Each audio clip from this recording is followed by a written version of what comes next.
Hi friends, வணக்கம். இது வரைக்கும் ஸ்கேம்ஸ் அப்படின்னு சொல்லி பார்த்தோம் அப்படின்னா பல வகையான ஸ்கேம்ஸ் பார்த்துருப்போம். அதாவது உங்களுக்கு ஒரு 20,000 மொபைல் உங்களுக்கு ப்ரைஸாக விழுந்திருக்கு. லக்கி நம்பராக சூஸ் பண்ணி கொடுக்குறோம். இதுக்கு நீங்கள் பார்த்தீங்க அப்படின்னா 2000 மட்டும் பே பண்ணுற மாதிரி இருக்கும். 1,00,00,000 உங்களுக்கு ப்ரைஸ் விழுந்திருக்கு.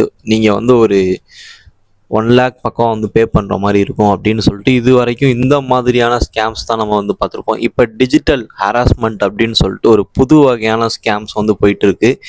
இதுல இருந்து மக்கள் ரொம்பவே விழிப்புணர்வாக இருக்கணும் அப்படிங்கிறதுக்காக அந்த வீடியோவே நான் பண்ணுறேன்.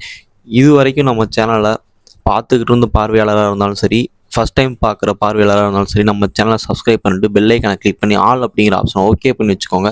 அப்போ தான் நம்ம போடக்கூடிய அடுத்தடுத்த வீடியோ உங்களுக்கு நோட்டிஃபிகேஷன்லாம் காட்டும். ஓகே மக்களே, வாங்க வீடியோக்குள்ளே போகலாம். மக்களை ஏமாத்துறதுக்குன்னே ஒரு கூட்டம் சுற்றிக்கிட்டு இருக்குங்க. அந்த கூட்டம் பார்த்தீங்க அப்படின்னா டிசைனாக சதுரங்க வேட்டை படத்தில் பார்த்தோம் அப்படின்னா எப்படி டிசைனாக ஏமாத்துறது அப்படின்னு சொல்லி காட்டியிருப்பாங்க.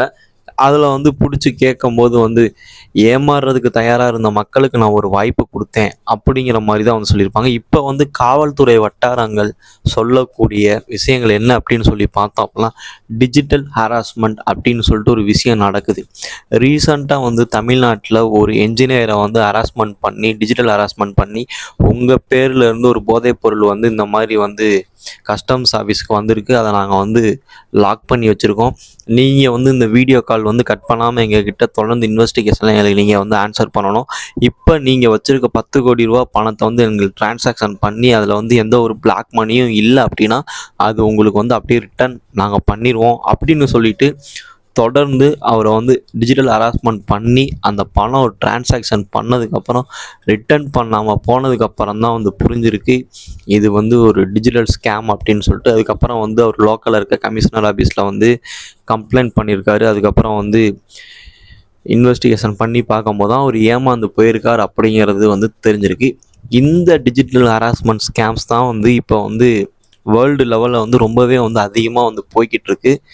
மக்கள் யாராக இருந்தாலும் சரி, உங்களை யாராச்சும் இந்த மாதிரி கான்டாக்ட் பண்ணி நாங்கள் போலீஸ் ஸ்டேஷன்லேருந்து பேசுகிறோம், கமிஷனர் ஆஃபீஸ்லேருந்து பேசுகிறோம், எங்கள் டிபார்ட்மெண்ட்டோட ஹையர் ஆஃபீஸர் இப்போ உங்கள்கிட்ட கால் பண்ணி பேசுவார், நீங்கள் வெயிட் பண்ணுங்கள், அவர் காலை கட் பண்ணாதீங்க அப்படின்னு சொல்லிட்டு கண்டினியூஸாக கால் அடிக்கிறாங்க அப்படின்னா நீங்கள் உடனே அந்த காலை கட் பண்ணிவிட்டு லோக்கலில் இருக்க போலீஸ் ஸ்டேஷனில் போய் இதை நீங்கள் கம்ப்ளைண்ட்டாக கொடுத்துருங்க. எந்த ஒரு போலீஸ் ஸ்டேஷன்லையுமே இருந்து கால் பண்ணுறாங்க அப்படின்னா ஒரிஜினல் என்கொயரி அப்படின்னா நேரடியாக ஸ்டேஷனுக்கு வாங்க அப்படின்னு மட்டும்தான் சொல்லுவாங்களே தவிர வீடியோ காலில் ஆன்சர் பண்ணுங்கள், நீங்கள் எங்கள் கூட தொடர்ந்து கம்யூனிகேட்லேயே இருக்கணும், காலை கட் பண்ணக்கூடாது, அப்படி நீங்கள் கட் பண்ணீங்க அப்படின்னா உடனே கைது செய்யப்படுவீங்க அப்படின்னு சொல்லிட்டு மிரட்டுறாங்க அப்படின்னா அது ரியலி ஃபேக். இதை மட்டும் மக்கள் புரிஞ்சுக்கணும். உங்களுக்கு இந்த மாதிரி கால் வந்துச்சு அப்படின்னா உடனே லோக்கல் போலீஸ் ஸ்டேஷனுக்கு இன்ஃபார்ம் பண்ணுங்கள். யாருமே உங்கள் பணத்தை யாருக்குமே டிரான்சாக்ஷன் பண்ண வேண்டிய அவசியமே கிடையாது. ஓகே மக்களே, நன்றி, வணக்கம். இந்த மாதிரி ஸ்கேம்ஸில் இருந்து நீங்கள் ஒரு விழிப்புணர்வு அடையணும் அப்படிங்கிறதுக்காக மட்டும்தான் இந்த வீடியோ பிடிச்சிருந்தா ஒரு லைக் மட்டும் பண்ணிவிட்டு சப்ஸ்கிரைப் பண்ணி பெல் ஐக்கனை கிளிக் பண்ணி ஆல் அப்படிங்கிற ஆப்ஷனை ஓகே பண்ணி வச்சுருக்கோங்க. இந்த மாதிரி பல விஷயங்களால் யாராச்சும் பாதிக்கப்பட்டிருந்தீங்க அப்படின்னா கீழே கமெண்ட்டில் சொல்லுங்கள், நான் தெரிஞ்சுக்கிறேன். நன்றி மக்களே, வணக்கம்.